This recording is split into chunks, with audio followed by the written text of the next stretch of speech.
Welcome Libra, this is Regina from Pacific Tarot getting ready to do your November new moon reading. The new moon in Scorpio is happening at the end of October, but this reading is intended to support you during the first half of November. I have laid out the horoscope reading. I will clarify with the African Tarot and finish up with the Crystal Spirit Oracle. Before I get started, I would like to ask that if you resonate with this reading, if you find it useful or enjoyable, to please like and subscribe to my channel. And I appreciate all of you who support me in all the ways that you do. I love your comments. They are so loving and warm, and I really feel that energy from you. So thank you for that. Libra, let's get started with your overall energy. We have the Page of Cups. The Page of Cups is indicating your openness to the possibilities right now. You're feeling a sense of safety and security. This may be your own sense of opening up after a period of a lot of soul searching, perhaps really working through a difficult situation in which you've come out on the other side. You've gained an understanding. You've gained a sense of appreciation and gratitude for the gifts that you have been given through this difficult episode in your life. However, the ability to open your heart to feel safe and secure within yourself, to release your imagination into the realm of possibilities, is indicating this real faith and connection with your naturally occurring talents, the ability to turn work into play, and your desire to feel good, to enjoy and appreciate all aspects of your abundance.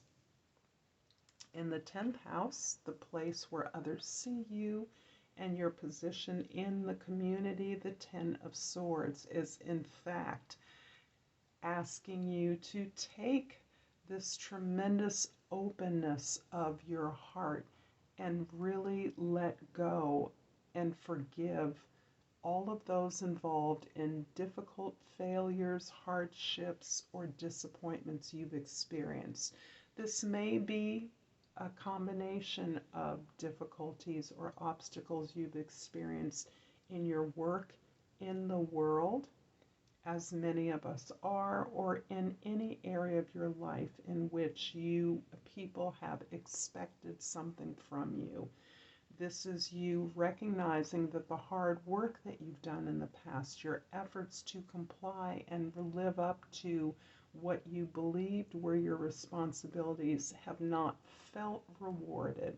You felt that you got little but disappointment in those experiences. And rather than dwell in that experience of victimhood, you have really drilled down into the role you played in those unhappy failures. Because you have understood that you were not a victim, that you played a role, that you made choices in these disappointments, you're now understanding the richness of these experiences, the lessons you've learned, the gifts you've gained, and you are now releasing old relationships, old opportunities, but particularly old behaviors, old thoughts that triggered these ongoing resistances that you stayed invested in for quite some time. In the first house, we have the Nine of Swords, and this is you, Libra, really experiencing that suffering, experiencing that pain, giving in to the hurt that you have experienced through these disappointments, through these failures, understanding that you were hurt and impacted, but your pain and suffering impacted others.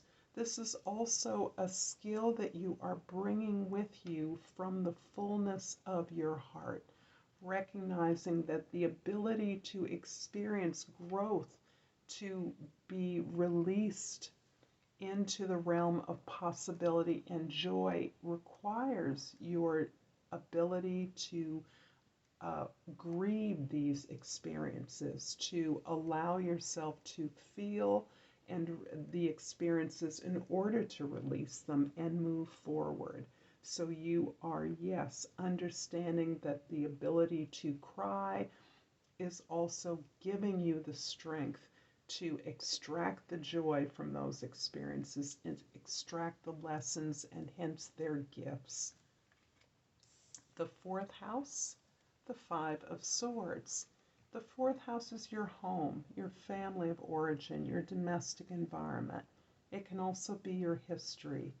And this is you realizing how much damage you've sustained because of the unkind things that others have said about you. The way perhaps in which you were not or are not taken seriously by quite possibly members of your family or people in your domestic space, in your intimate space.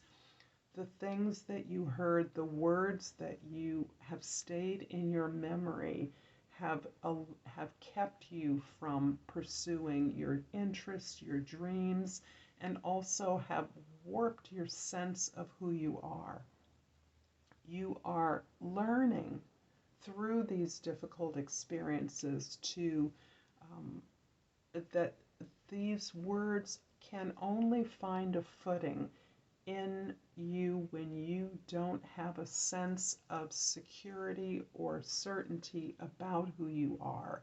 And as you are gaining in that certainty about who you are and what you can do, you're understanding that you're learning to consider the source of these unkind things, cruel words. And there's something about words, something that was said to you growing up or in your youth that has really stuck with you and has nagged you, has caused you incredible amount of pain. And you are you are now releasing that and understanding that those unkind words are not a reflection of you, but rather a reflection of those that delivered them.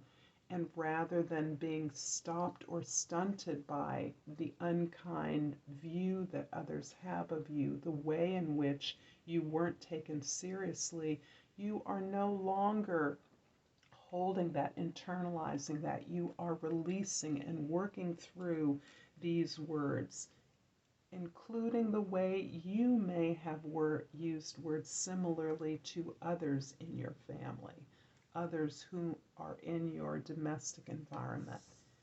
In the seventh house, the house of significant others, we have another 5. The 5 of Wands indicates that you are trying to solve a problem as part of a team. You are understanding that nobody has the answer, but you are agreeing with a partner or a group of intimates that you are going to work on these problems together. You're going to lend your skills and you're going to learn about something so that you can solve this problem. This is you agreeing to share your skills at whatever level you have them. I'm going to clarify the 9 of Swords in the first house with the 2 of Wands and the High Priestess in the third house. Beautiful. You're definitely desiring to expand and move forward. You're clearly turning away from what is comfortable for you and moving towards what is going to force you to grow. You're desiring the expansion, but you're aware that courage is needed and that you must plan and anticipate, look over the horizon of the possibilities moving forward. This is resting on your sense of who you are at a very deep knowledge. And there's a lot of energy coming around your cultural ancestry, relatives, spirits, people that are in your environment or have passed from your environment who know you and are contributing to your sense of wisdom. This is wisdom you've gained not only in this life, but quite possibly over many lifetimes. You're really focusing in on your own internal sense of knowing. So through all of these challenges you are facing, you know the one goal that is intentional is for you to expand, to move away from what is familiar and to move off into a new adventure. In the Five of Swords, in the fourth house is clarified by the Knight of Pentacles in the fifth house, and the Five of Swords in the sixth house. The Five of Swords is a repeat, so we're really talking about words. And in many ways, I'm seeing you almost transmute your childlike energy through this powerful intuition of yours that you have at this time. Because the outside external circumstances don't look like what you want, you are very much focused on the ways in which you have been spoken to or criticized or not taken seriously as a way of deflecting the attention away from your actions so that your sense of wisdom, knowledge of who you are and what you're capable of, your potential, is not damaged. You are certainly recognizing that the criticism that often appears or is intended to be supportive can be viewed quite differently by those that feel vulnerable, by those who may have never been spoken to in a constructive way, who may not have had their talents or gifts acknowledged, as you may not have in your family of origin. This is indicating that you cannot do to others what has been done to you, and because you're aware of the negative impact words can have on others, you are really looking to learn a new language to communicate the desire to work together, how you help and support your co-workers. The Five of Wands in the seventh house is clarified by the Ten of Swords, a repeat in the eighth house, and the Six of Wands in the ninth house. What's interesting is that it is in the area of your the way you work with others around resources, money, supplies, possessions, savings, payments, debt, that has been so unhappy for you. You are regretful of some of the financial moves you may have made in concert with significant others. This can have to do with an inheritance that has been depleted somehow, but whatever it is that you were expecting did not come through, is not coming through, and your response to that is solving the problem. You're getting together with people that this concerns, and you're working it out together without any illusion that you know how to solve this, but together you are investing in each other. As a result of your awareness that you can heal this by working together, by planning, supporting others to take procedural steps to untangle what appears to be a very knotty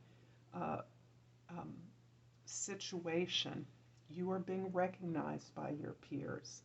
The people that you're working with, attempting to work with productively, are recognizing the battles that you have overcome successfully on your own, even if it was on behalf of this collective, this team, this family. You are being rewarded as you're being recognized so that you can acknowledge for yourself. This acknowledgement is critical to you undoing this sense of insecurity that you have been carrying around with you for a very long time. The Ten of Swords in the 10th house has been clarified by the 10 of Cups in the 11th house and the Hierophant in the 12th house. Indeed, you are the teacher here. You're the one who is learning the hard lessons in a situation. They may be lessons that everyone else has the opportunity to learn from at this time, but you're actually putting the pieces together. You're doing the work to ask for the help from those that know. You're consulting those authorities you trust, those teachers, those advisors, and you are helping others in this situation to understand that there is a service in the ability to work through this challenge, to address this depletion of resources, and to model this by your own behavior. You're modeling that way, and that is giving you a wish fulfillment. You are achieving something from this, not just the good regard of others, but you're actually finding a solution, and it is the way in which you are healing the trauma embedded in these experiences for yourself that you are finding supreme contentment and satisfaction, and you're being recognized for this. I'm going to finish this reading, Libra, with a crystal spirit oracle.